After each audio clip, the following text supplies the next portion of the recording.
welcome everyone to the inaugural episode of The Gathering of Guests. I'm your host for today's show, Esquivel. I also host this channel's main show, The Gathering of Bros, with my good buddies and brothers for life, Leo Veritas and Bulbasip. This show is going to be a bit different than our main show. It will be a show where we bring in special guests to discuss some of the same topics we talk about in our weekly G.O.B show, but in more detail, of course, and with some different points of view from friends and cohorts of the Bees. Today's guests are people I met in the game Overwatch, and I've known them for some time now. They are friends who I really enjoy playing with, and in my opinion are of the highest caliber of support characters on my friends list. Without further ado, let me introduce to you MedicAlexx. Say hello. Hello. And Brakandarand. Hello, everybody. So, Alex and Brack, two of my good buddies from Overwatch. Let's start a little bit about who your guys' mains are. Alex, tell us a little bit. Who do you mostly main in Overwatch? Well, as my name implies, I try to stick to the support category just because, you always get those games where there's like 3 or 4 DPS and nobody wants to heal. Most definitely. I usually play everybody, but main-wise, I would typically go more Brig just because I can be a little more aggro and I know I'm able to protect myself if my team isn't doing anything. How do you feel Brig is currently right now? Is she still playable for you? Yeah, she's still definitely playable. She definitely is a lot weaker than what she was when she first got released. But as you continue to play her, she's definitely getting a lot better. That's good to hear, definitely. You do play, I think, some Diva as well, correct? Yes. Yes, okay. Brack, let's move on over to you. Who do you feel like you main mostly right now in Overwatch? So, I'm normally a support main and everything with, Mercy, Moira, and Brigitte kind of under my belt and what have you not. I do also play a lot of Ana lately, too. Outside of that, I'd say I'm more of a flex main, kind of leaning a little bit more DPS lately, but definitely out of all the support, those are definitely my 4. Awesome. I know Reaper was for a long time there, was kind of like your trump card. Like when we needed somebody to decimate the other team when we were having a hard time, we'd be like, Brack, it's time to go Reaper. Yeah, Reaper. I'd say out of the DPSs, my top 3 would easily be Reaper, Tracer, and I can pull out Widowmaker in a cinch if needed. Basically, Brack is somebody that if you come up on a 1v1 while he's one of his DPS mains, you're most likely going to die. At least that's what I have found. And of course, Esk, the one, the only, the incredibly annoying Moira, the one who thinks that he's pretty much invincible sometimes and gets super tunnel vision and starts to go out and be super aggressive. And before you know it, he's dead and he's like, oh, damn it, I failed everybody. Yeah, and then you've got Brack telling you, calm down. Yeah, and see, that's the good thing. When I have good teammates that rein me back in, they're like, look, calm down. You got this. Just stick with the team. We can do this. Just don't do that again. That's when I can succeed. But sometimes you get super aggressive with it because you get somebody like a soldier who, and soldiers like to do this to Moira. They like to find you, run up close to you, and helix rocket you right in the face. And most of the time that works, but if you're a good Moira, you can avoid it. But the fact that they even tried to do that to you is somewhat irksome. And you start to get tunnel vision where you're like, oh, really? You're going to do that to me? Okay, bitch, let's get it down. Yeah, let's do it. And then it just all goes bad from there because then I need to get reined in by Brack. But I like to also play Wrecking Ball.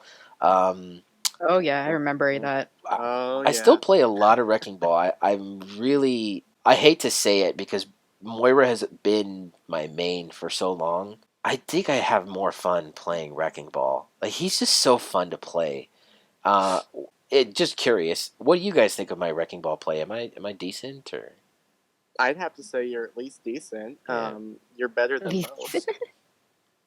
Because I wonder sometimes, and I love when I come across somebody on the other team who's a Wrecking Ball, because I assess, like I'm like, okay, is this guy better than I am? If I go, I definitely know if I need a gigantic distraction, I know who to look for.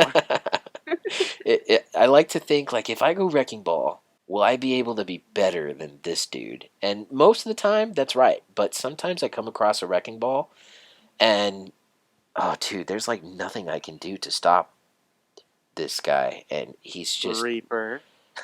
Well, yeah, but usually as a wrecking ball, if you're better than the other one, you can hunt them down because that's what he is. He's a strike and run type of character. So Yeah. the thing is, you're as fast as he is. So if he comes in and strikes and he goes to run away, you could follow him, and while he's running away, he doesn't see you drilling him from behind. You get him alone, he's done. That's pretty much how you handle a wrecking ball as a wrecking ball. Um, the problem is sometimes you get a really smart one where they know you're following them. And if they know you're following them, they can lead you into a trap, which is um, pretty much right now McCree with his flashbang, followed by an Orisa with her pull. It's Oh, been so long I since I've actually played Orisa. for real, like me too. And it's so funny because she was my tank main for a long time. That's the main issue with Wrecking Ball right now is the amount of I guess you could call it crowd control that he has to Yeah, go up definitely. against. It's McCree's stun, it's May, it's gosh, Symmetra, Brigida. her turrets. I don't know if you've noticed, but right now Symmetra has a pretty high pick rate. I don't know what it is, but a lot of the games that I've been playing recently pretty frequently have a Symmetra, which means They did. when They did there's buff her like pretty recently, didn't they? honestly I couldn't tell, but I do know that she's melting people so fast now. So when she gets a full charge on her beam, on her particle beam, dude, she Yeah, will you're done for. melt a wrecking ball, and that's insane because I have so much health as a wrecking ball. So yeah, this kind of is going to lead us into our kind of first official topic of Overwatch. Now that we've kind of talked a little bit about what we like to play, let's talk about some of the buffs that have been going down right now. Uh, gosh, freaking Reaper first and foremost. A couple months ago, they buffed him, and I believe they reined that one back. But he's still pretty vicious right now.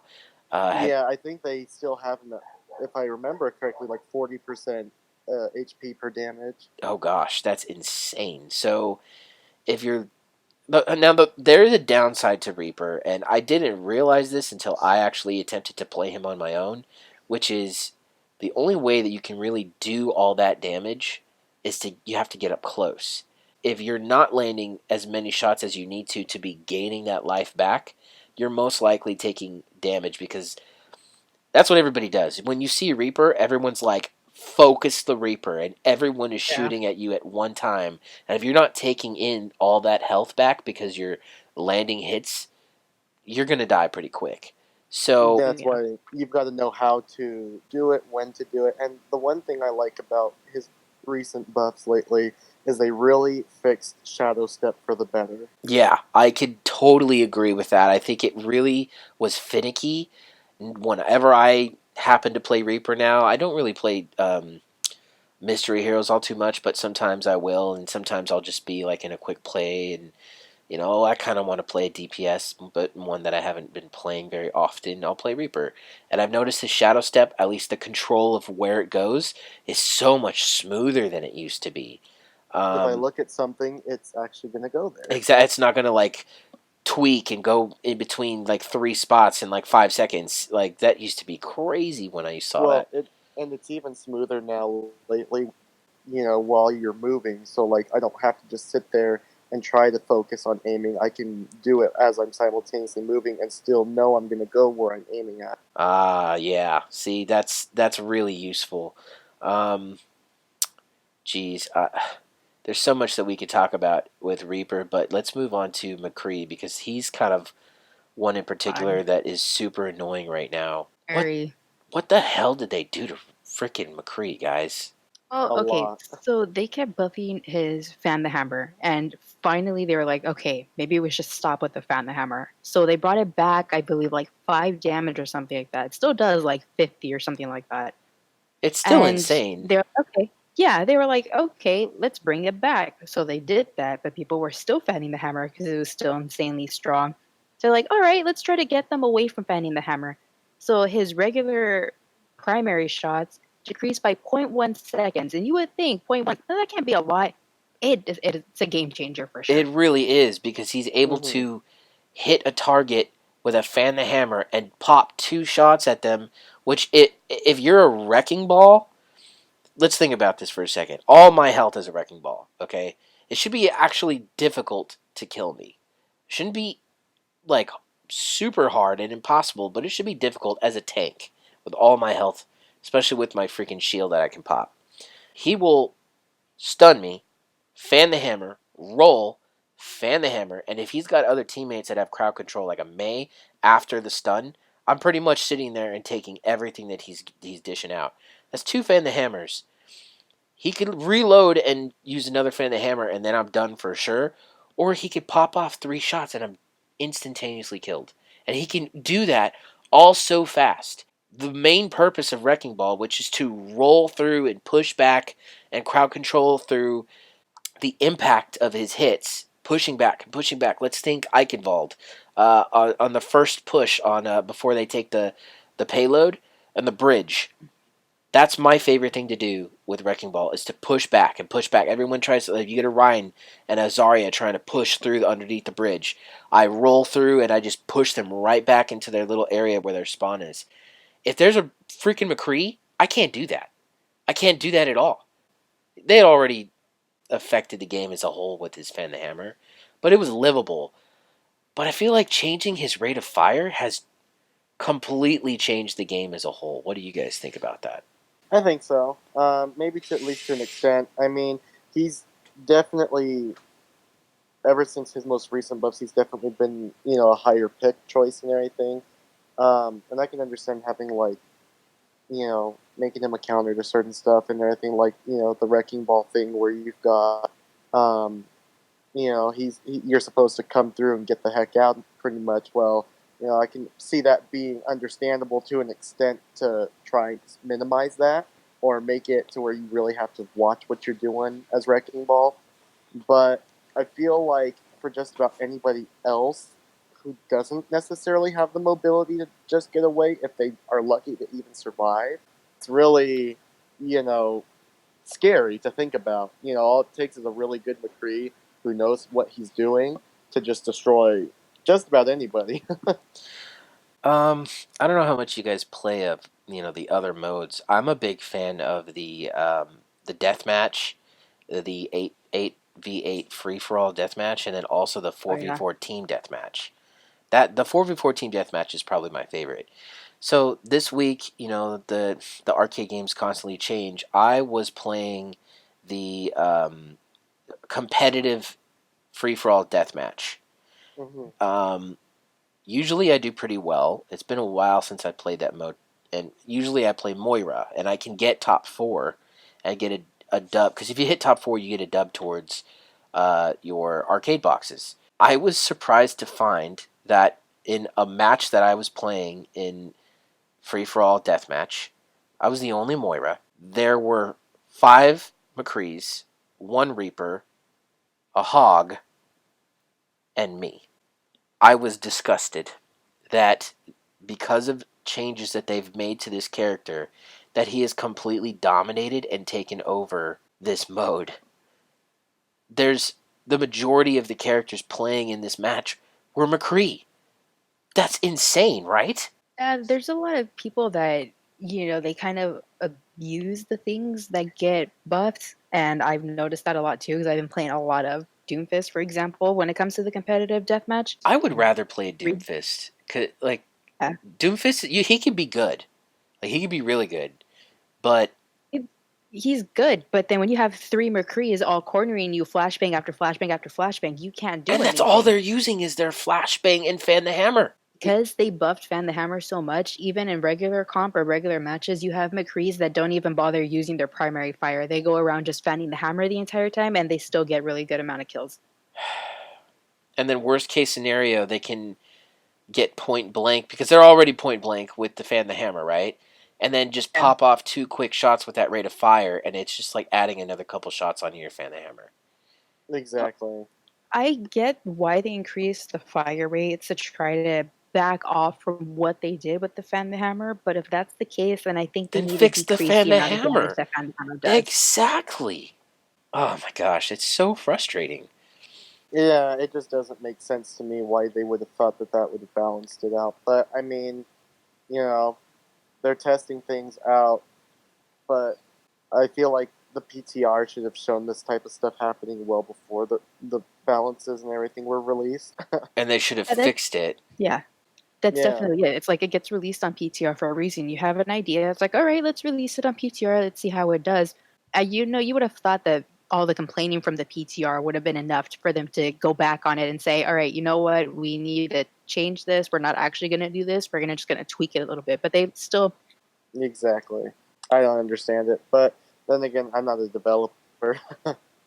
Let's move on from McCree because I feel like the more we talk about him, the more depressed we're going to get because it's True. obviously he's not going to change. It's going to remain exactly where it was, and All we can do is try to work around it. exactly, yeah. It's super annoying. They have nerfed Brig into the ground, and they've done this in an effort to control the goats comp.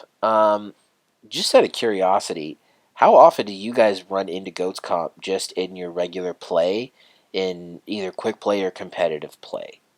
Ever since I've returned, I almost never see Goats comp anymore. It never gets run anymore. I, to be honest, even when goats comp, was at its peak in professional play, I almost never saw it in quick play games or in competitive games. And I'm running a plat rank.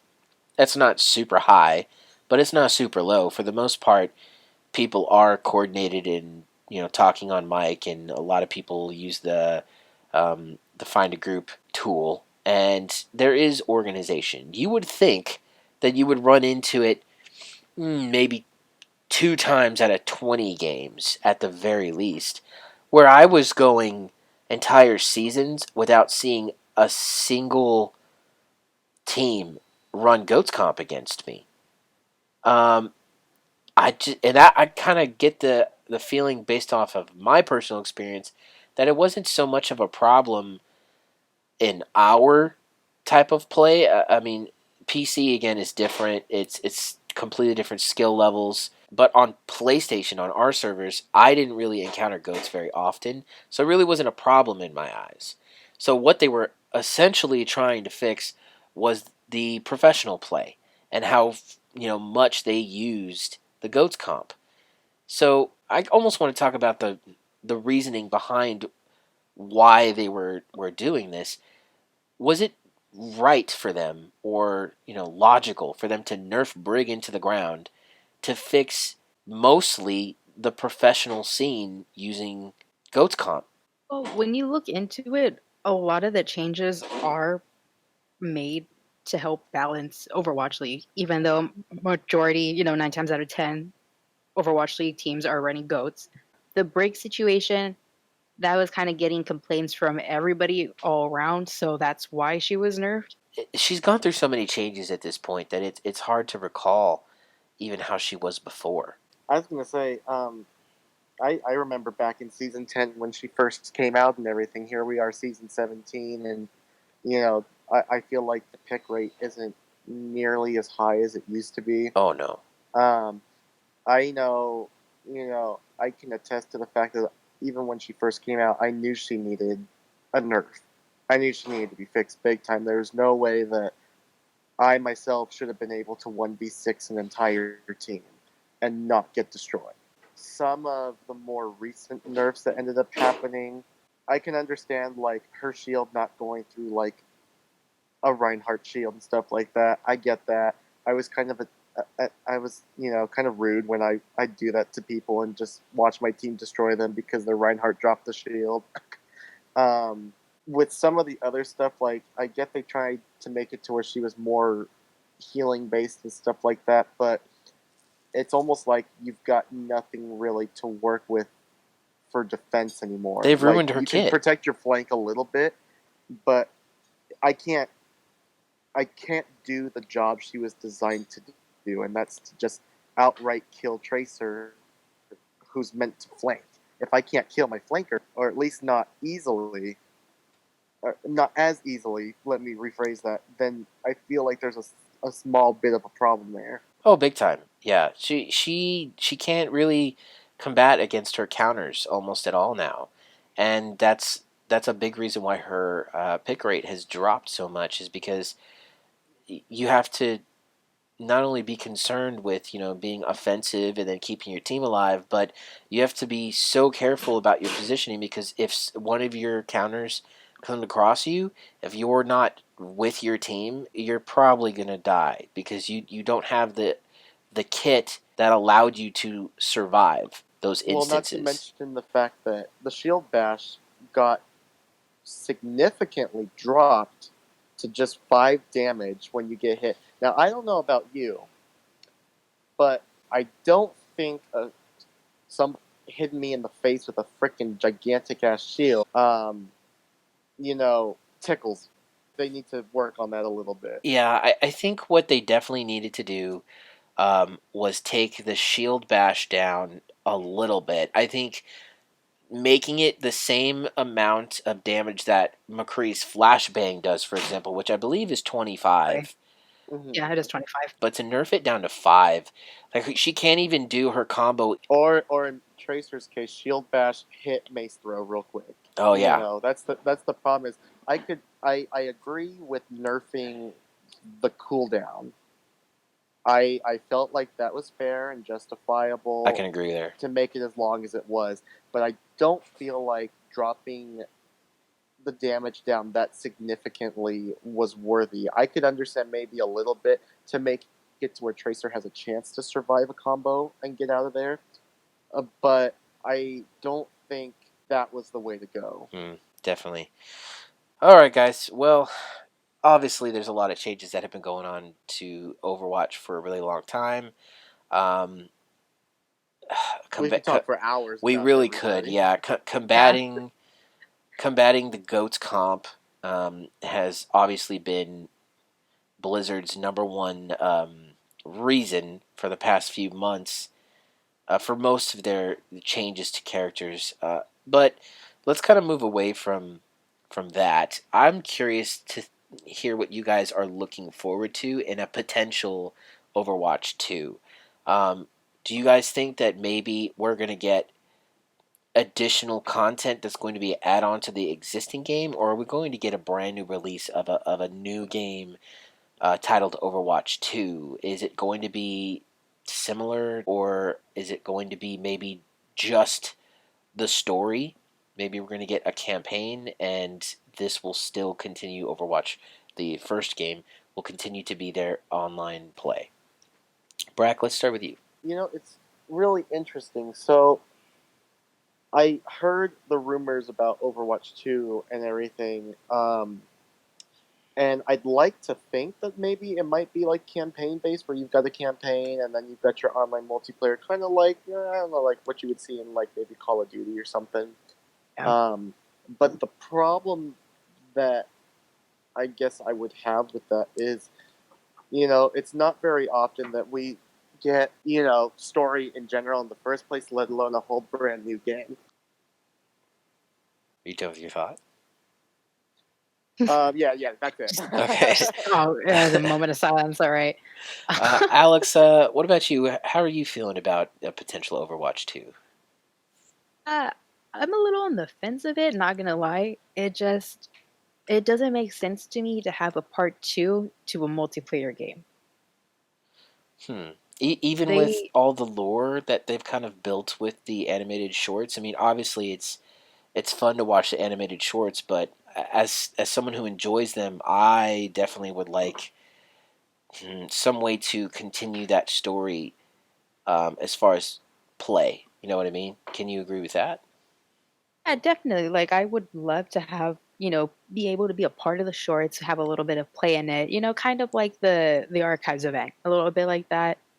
But I don't know. To me, it doesn't make sense to call it Overwatch 2 if there wasn't really much campaign in the first one to begin with. It was just a Exactly. multiplayer game. Um, I will say something that I've noticed is that what this Overwatch game that we've played for so long now, since 2016 when it came out, for me a little later, but since the game released, we've dealt mostly with everything that happened story wise before that message um, that went out from Winston, the one that we see when you open the game, where he kind of like sends out his message to Overwatch to reunite everybody back together, and he hits the button and That's true. recalls. So we've dealt Yeah. with everything before that moment. We haven't really dealt with anything that takes place after the recall is what they call it. So I'm thinking, and tell me what you guys think about this, that when we get a new Overwatch game, it's going to be current, I guess, for lack of a better term, current day, meaning wherever the current present is of the Overwatch universe following the recall, and we're going to be pinning the forces of Overwatch with the forces of Talon. Now, what's also interesting there is that we haven't really had a lot of Talon character reveals. Um, we know that Doomfist is involved. We know that Widowmaker's involved. Reaper's involved. Um, but that's pretty much about it. You do get a little bit of Sombra, but Sombra's kind of like playing both sides. She's kind of like in the middle. So you don't really get a lot of reveals. You get Maximilian, but he's not really a playable character, and he's not necessarily a fighter.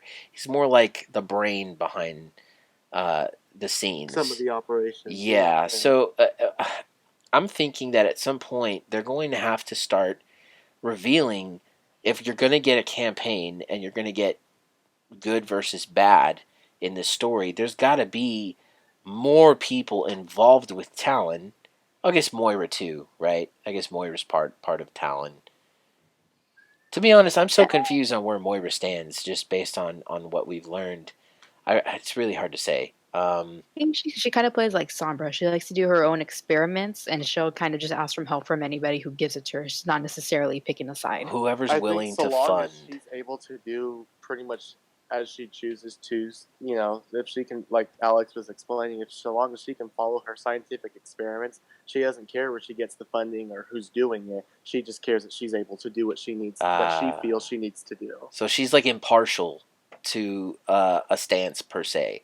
She's more Yeah. Yeah, interested in just where give me Sombra's money. more of that type of I work for whoever pays better Huh, type okay. thing. I So think. I think we could set them aside for now and say that the others are clearly Talon, and they do have an agenda with Talon, and they're looking to disrupt the world and kind of help the Omnics in their mission to destroy. So I definitely am looking forward to playing some sort of campaign if they release it.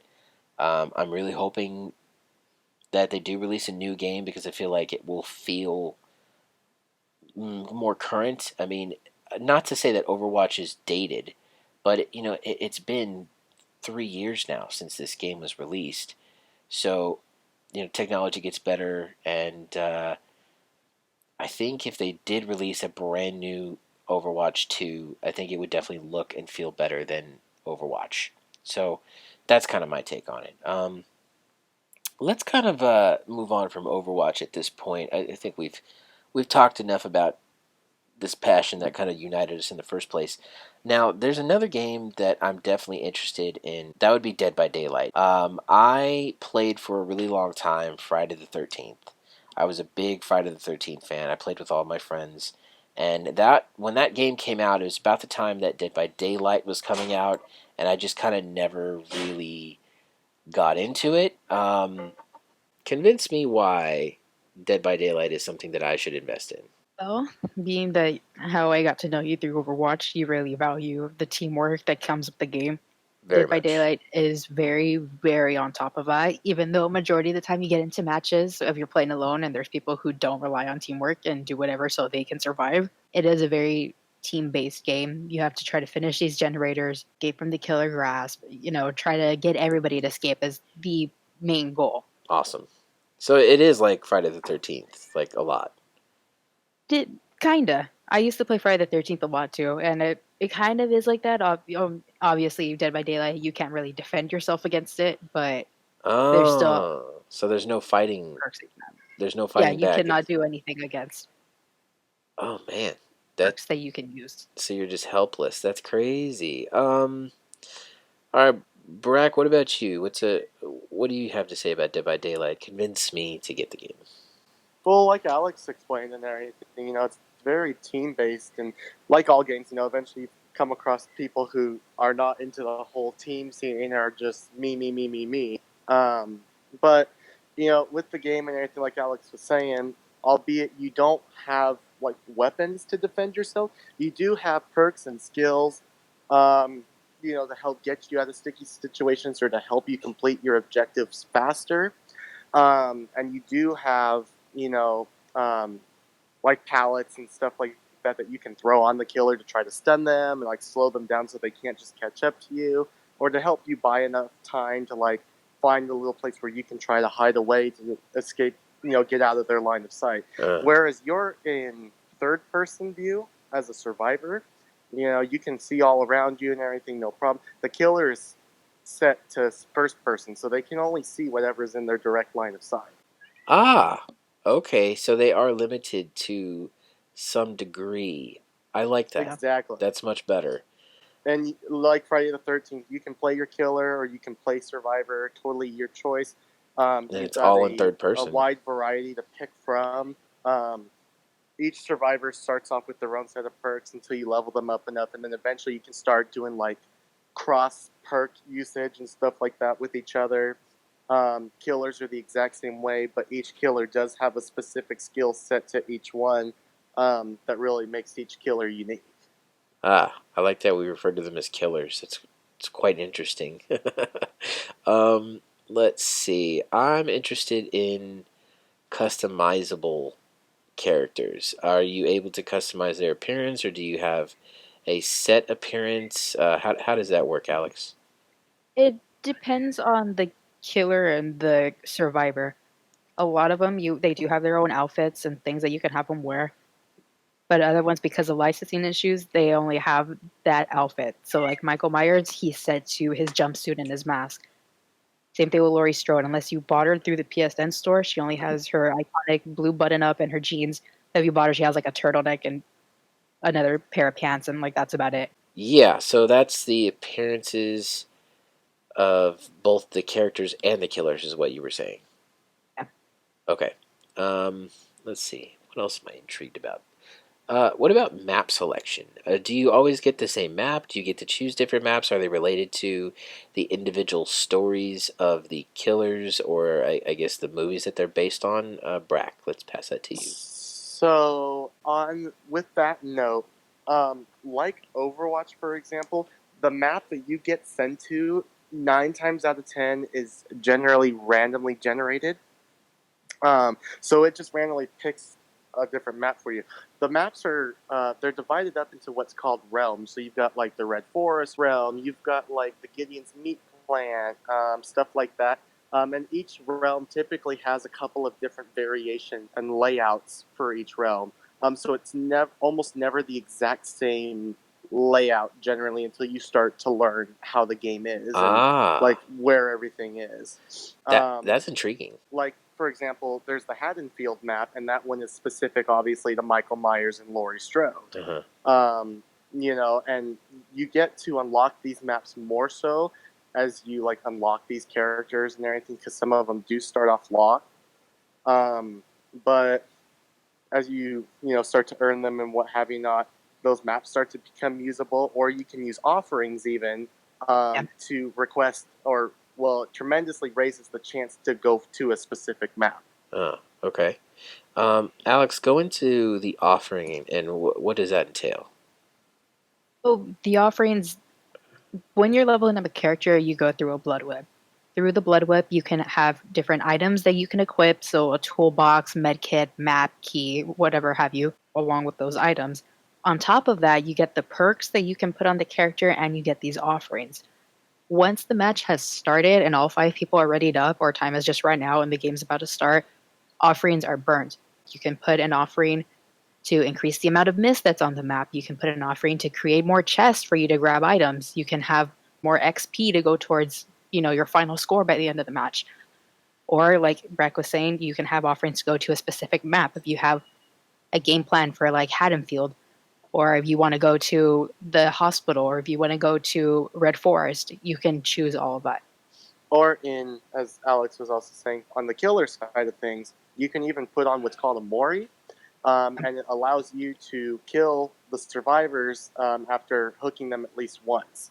Except for the Cypress Mori, that one is only directly for the last person of the match in general. But everything else is, so long as you've at least hooked somebody once, you can kill them by your own hand without having to go through the sacrifice process. Ah, okay. So, as the name implies, it's Dead by Daylight. So, I'm assuming that a match takes place in the same fashion that Friday the 13th is, where you have a night of killing to eliminate all the potential victims, and you have to kill them all before the sun comes up. How long do these matches usually take? Are they usually, I mean, of course, the difficulty it depends on the players you're trying to kill and everything, but do they usually last like 20 minutes, 10 minutes, half hour? You'd be Definitely surprised. depends. Yeah, it definitely depends on skill level, how much is getting done, what's getting done. It It's all all depends situational. on how good the killer is, how good the survivors are at maneuvering the killer, how often more than not the generators are getting done. And by the end of it, when all 5 generators are powered up, you have the availability to open the exit gate to escape. So before, this was something recent that came into the game. You open the gate, and obviously you're supposed to leave, but a lot of survivors would like to try to dick around with the killer, so they would hide the entirety of the match, wait for the killer to find them, and basically essentially take the game hostage and have the game last an hour for no reason. So recently, with an update, the end game patch was released. So now when a gate is open, the end game begins. The floor starts cracking open, there's a bunch of red that comes up, there's a timer. You have 2 minutes to get out. If you're not out by those 2 minutes, you get killed by the entity. Ah, that is an awesome function. I really like that. And it doesn't even necessarily even have to be the exit gates. There's even like a hatch, technically, or a black door that comes up through the ground and everything at some point in the process of trying to escape. And if the killer is to close that at any point in time, regardless of whether the exit gates are open or not, it'll start the end game collapse as well. Really? Oh man. Geez, that sounds hella fun. Um, Now, help me understand, how easy is it for the killer to win? Do you guys feel, having been playing it for as long as you have, that it's easier for the killer to, um, especially once you know like locations and stuff like that, is it easier for them to win a game, especially if you are a particular killer versus Again, another? it's all situational. Uh, So they have kind of like a little difficulty system on each of the characters, survivors included, that lets you base their difficulty based off of how hard or easy it is to use their perks and or their skills. uh, That comes specific to that character. So, like for example, the nurse, one of the killers on there, she's rated hard. She's easily one of the hardest killers to learn how to play, and has such a huge learning curve. But if you can learn to play her and play her correctly, this actually just happened to me last night. I went up against a high ranked nurse, and she destroyed us in like no time flat and everything. Like all 4 of us were hooked, no problem whatsoever. We are dead. uh, um, but I've also seen some where they can't even land a single hit. It's all really dependent on what killer you play. You know, are these people working together, or it's all situational.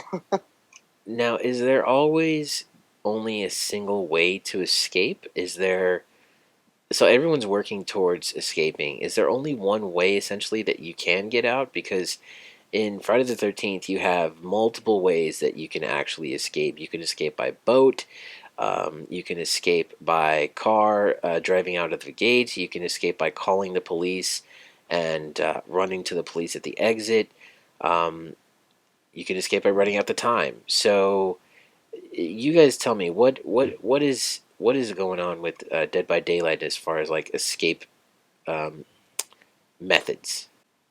Essentially, the main exit is the exit gates. That is the reason you're putting, the generators together. It's to power that up. Let's say all your other teammates died and it's only you left. A hatch opens up. Essentially, it's a hatch or a black gate. Because it takes time to open the exit gates. Uh, Time to open the exit gates when the hatch, if it opens as soon as everybody else is dead or you use a key. It automatically opens and you can just plop right in and it's an escape. Like, let's say you're down to one generator and all four of you are still alive. The hatch does appear, but it will not open until there's only one person left or you use a or key. you have a key. Again, that's where the whole end game collapse idea comes in. Is there's no timer on how long a match can go on. A match can go on forever, but they put the end game collapse in to make it to where eventually, once things start to wind down and the game is coming to a close, they put the end game collapse in to force the survivors to either have to get out or risk dying. And it really puts pressure on them to really make sure that they get out of there, because if you're not officially out within that time frame, you're just dead. yeah, It doesn't matter how many, there could be all four of you still there, and if that end game collapse starts and you're all four still in that match, the killer just won because he just killed all four of you. and it's not worth at that point sitting and trolling the uh, the killer who's obviously not good enough to kill you guys because you have Yeah. time to just sit and dance around him. Yeah, that's freaking awesome. I'm totally sold on this game. I'm probably going to invest in it. And start playing with you guys. So yeah, definitely something I'm going to look into, guys. Super excited to start playing, especially because of like the whole team dynamic that you guys have stated, and that's a big reason why I actually really enjoyed Friday the 13th, because of the team dynamic. Your mission was to, especially if you played in game chat uh, versus like a party chat, you can only hear people when you're close enough in the vicinity to be talking with them.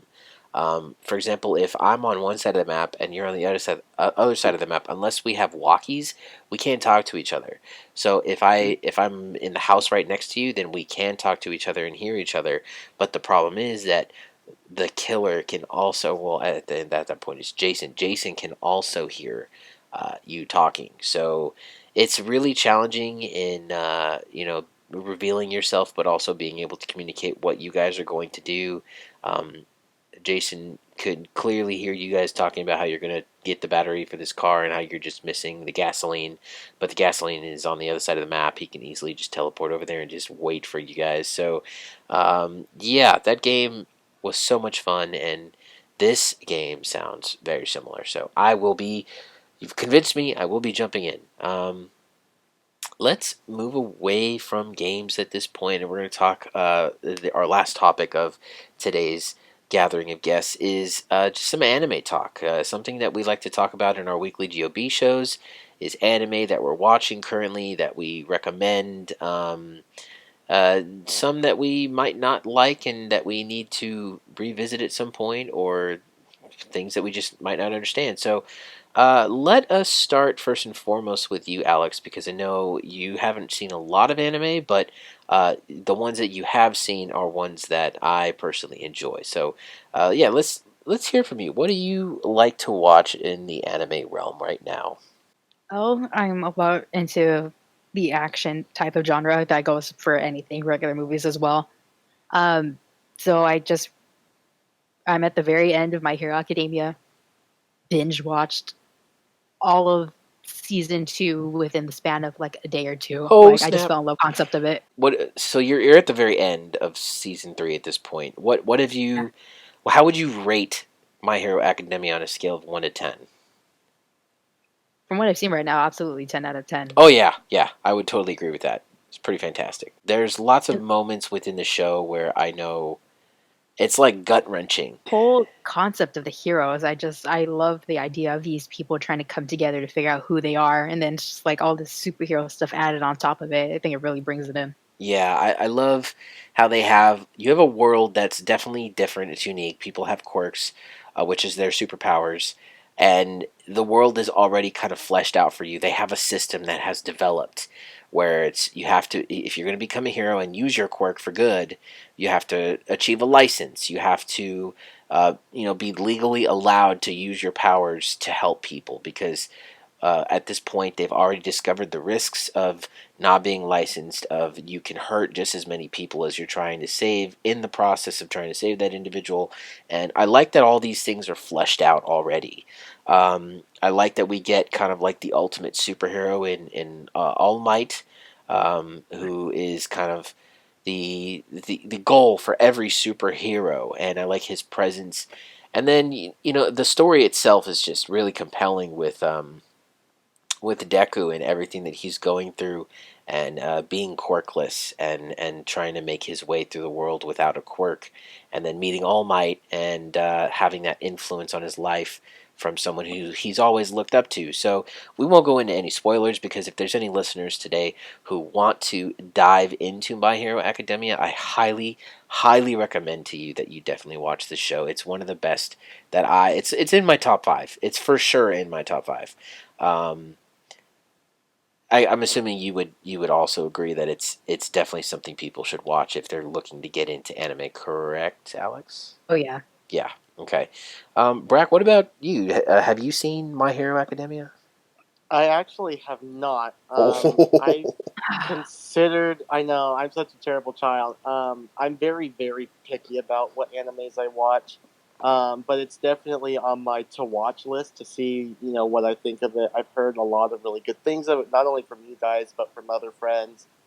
But I'm not huge on the sitting and watching TV aspect and everything, so that's what Yeah. kills my time with watching. I feel what you're saying. Yeah. Well, I but do recommend it to you. It's really, really good. but with what I do watch and everything, I can sit there and binge watch it for hours when I really want to do Yeah. so. Well, there's like 3 seasons that are complete, and then the fourth season is due to come out in October, which is Nice. awesome. And I believe because of its popularity, the dub should come out relatively. It should be simuldub. It should be simuldub. Don't take my word on it, but I'm pretty confident it's one of those animes that's so popular that the sub and the dub will come out at the same time. Um, Alex, what else have you particularly watched besides My Hero Academia? I watched that. I watched both series of Naruto, Dragon Ball Z, but Dragon Ball Super, Death Note. Kind of some of the bigger ones. Would it surprise you both to learn that I have never seen Death Note? If it's in Constellation, I've seen maybe a couple episodes of it. My Really? God. Now I remember asking you, Brack, some time ago about Black Butler, and I ended up watching Black Butler. I wasn't my favorite show. I watched the entire first season. If there's a second season, I haven't really dove into it yet, but um, I get the feeling that Death Note is feels similar to that darkness of Black Butler, and that's kind of like been really preventing me from diving into it. Um, I did watch the live action Netflix movie, Oh, it's so bad. and it's Oh it like no. from my So having not bad. watched the anime, I thought it was okay. Um, at least I thought So it. bad. Now this I can't speak for the story, okay, but for visually, I was a communication arts student when I was in college. It looks like a decent movie. It doesn't look B list, Like I feel like they shot it and it looks pretty good. And Willem Dafoe is the Yeah, I liked them as Reed. That was pretty cool. it was pretty great. Mhm. That was pretty great casting. So I mean, it's not all bad, but I can understand how some people are saying like, well, from our point of view, where we're fans of this anime and we wanted it to be like true and loyal to the story and the feel of the show, it wasn't there. I can't speak to that because I haven't seen the show yet, but I'm sure that once I finally watch it, I'll totally understand. Um, Uh, Real quick, fun fact. Did you know that the voice actor for the Butler and Black Butler is the same voice actor for Ida in My Hero Academia? yes, I did not. I recently learned that. I thought that was really interesting. he is also the voice of Whis. Um, he I'm, is. I'm pretty confident, who is also the voice of my favorite one of his characters that he voices is Brook the Humming Swordsman from One Piece, which brings me into My personal favorite all time 100% anime is One Piece. Brack, let us know some of the anime that you have really been drawn to. So, um,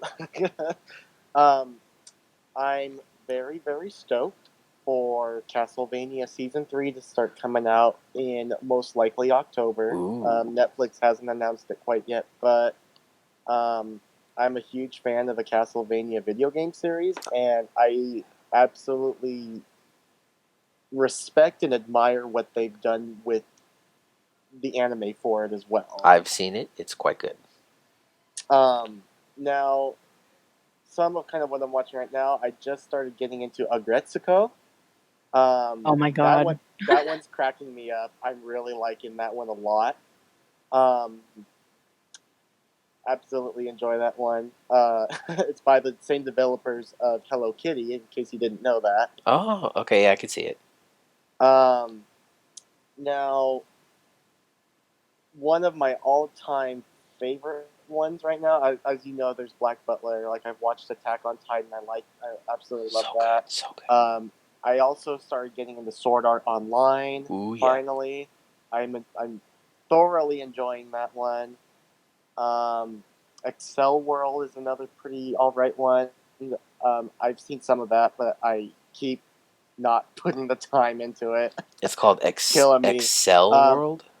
Excel World. Ooh, okay, I'm gonna have to add that to the list. I have not heard of that one. That one's an interesting one. It's very like VR-ish, almost like alternate dimension, like parallel dimension type. It's weird. I don't really know how to explain it, but it's awesome. It's got some pretty interesting and original ideas. I think That's what I it's look pretty for cool. in an anime. How original is it? Have I seen this story before? Yeah, and I don't know, like the it's really neat. I really I like what I've seen of it. And then my absolute favorite right now, I'd have to say, is Osamatsu-san, or the dub version would be Mr. Osamatsu. Um, that one's about sextuplets, and they just get into like these little wacky, zany adventures and everything with each other. And there's not necessarily, I feel like, an absolute plot to it, but it's just random, weird, funny stuff every episode. And when there is an episode where it feels like there's some kind of plot going on, it's really heart wrenching, really grabs your attention, and just drags you in for more. I recently subscribed to, and we talk about this on the G.O.B show that we do, but I've subscribed to Funimation, and the whole reason I subscribed to Funimation was to watch Dragon Ball Super and Sword Art Online, and I was Mm-hmm. immediately disappointed to find that they're not up to date, that they don't have all the current dub episodes, and there's a delay. So I immediately was like, well, what else before I cancel? What else can I discover on this app that I really like? And that's when I discovered One Piece.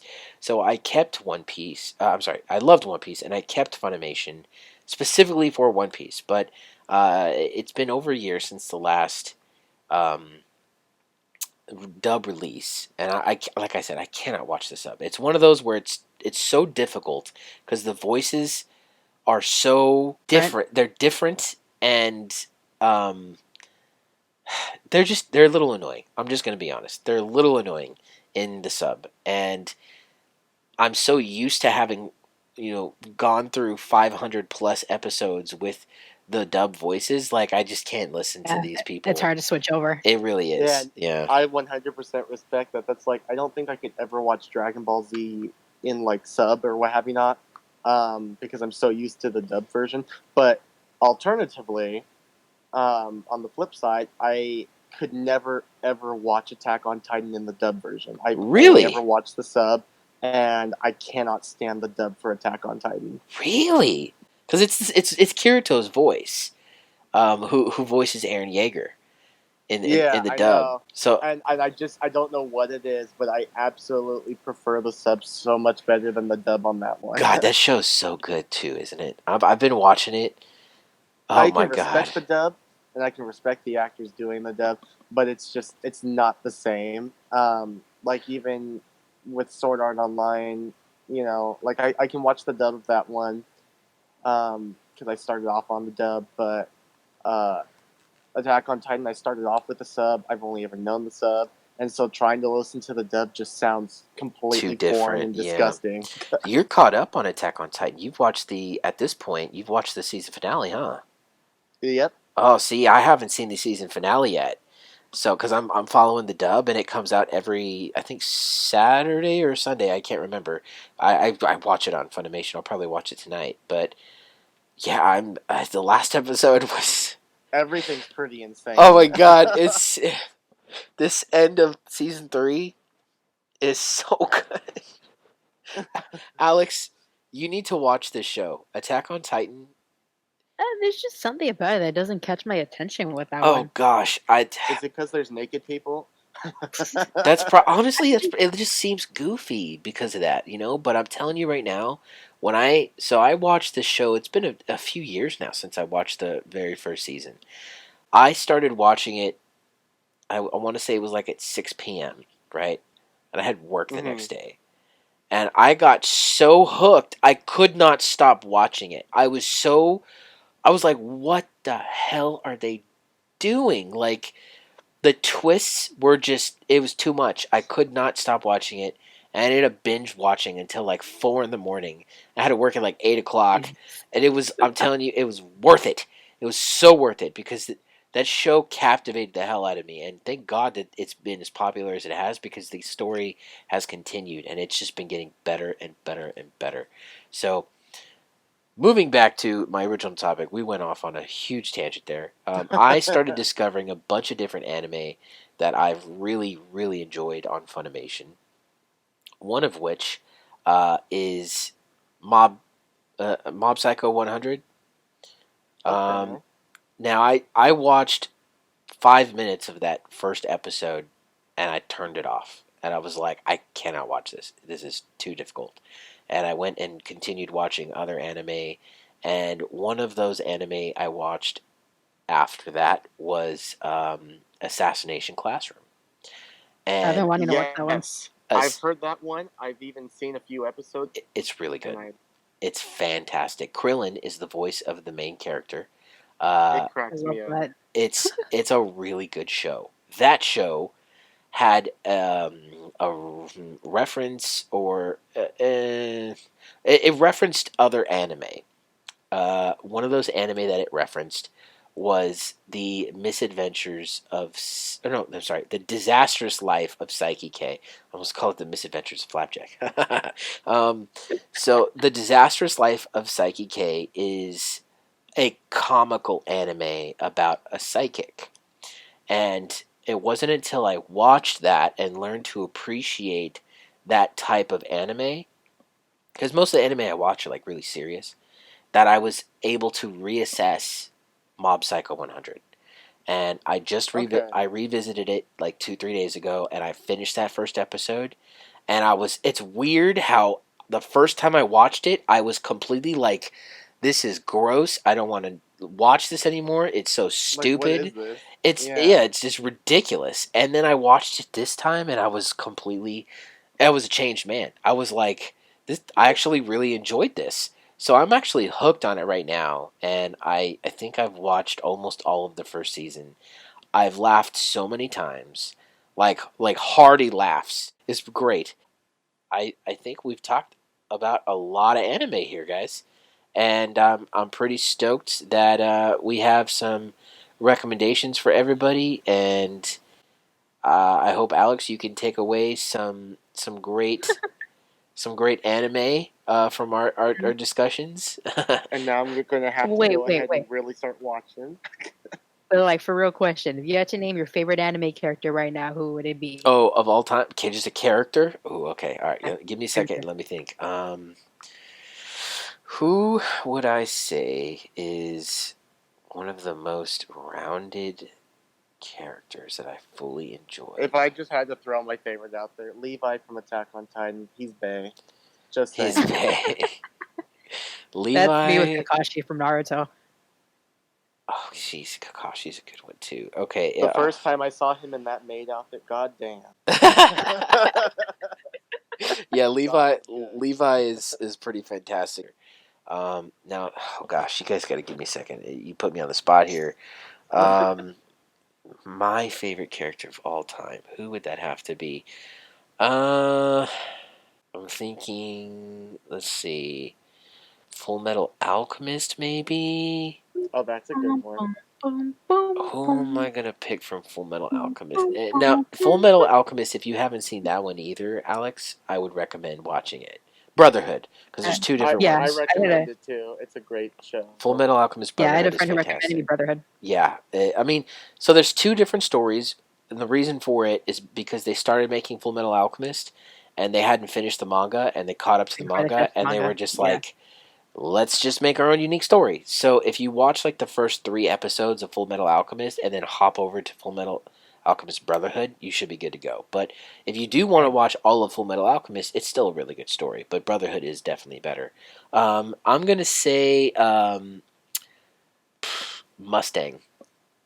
Mustang from Full Metal Alchemist is probably my favorite character because Mustang he's very he thinks like 5 steps ahead of everybody. He's so intelligent and he's very strong as well. Like his specific alchemy, he has fire alchemy and he has these spark gloves where he will snap and it creates a spark and he can create the flame. He can manipulate the flame through alchemy with that spark that is created, and it's freaking amazing. Um, he has survived time and time again through odds that he should have really just died. He's great. He's great. He's one of my favorite characters, if not my favorite character of all time. If I had to say another one, if he was tied with somebody, I would probably say, oh gosh, do I want to? Yes, I'm going to do it.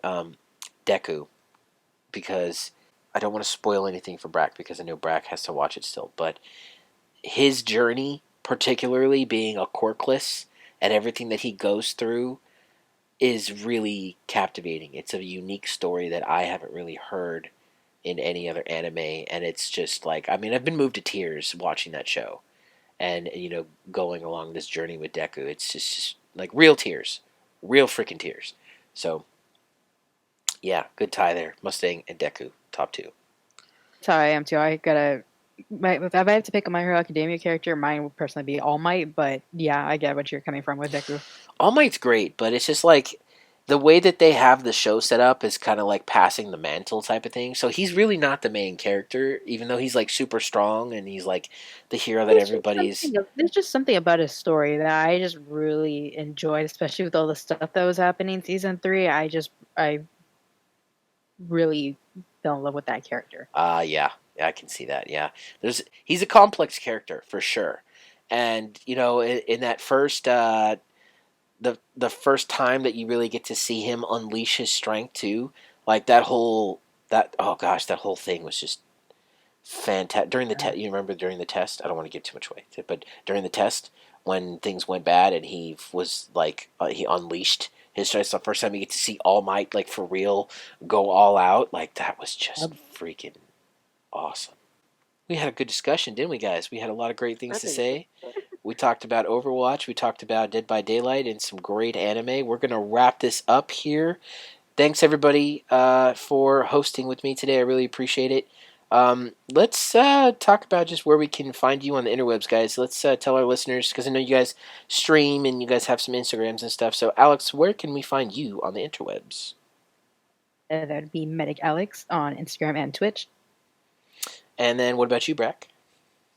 Brakandarand on Twitter, Instagram, and Twitch, and PlayStation. Fantastic. If you need help spelling those things, please reach out to me on Twitter or message us at the Gathering of Bros. And I'm Esquivel, ESKUHVEL. You can find me on Twitter and Instagram by that handle. If you have any questions about today's show, like I said, please feel free to reach out to me on Twitter, or you can email the Gathering of Bros at gatheringofbros@gmail.com. Be sure to mention in your question or comment that it's about the Gathering of Guests show. Thanks again to both of you guys for joining me today on today's show. Remember, you can catch me and the other bros on our main show, The Gathering of Bros. Thanks again to everyone for tuning in to today's episode of The Gathering of Guests. Until next time, have a good night and stay gold.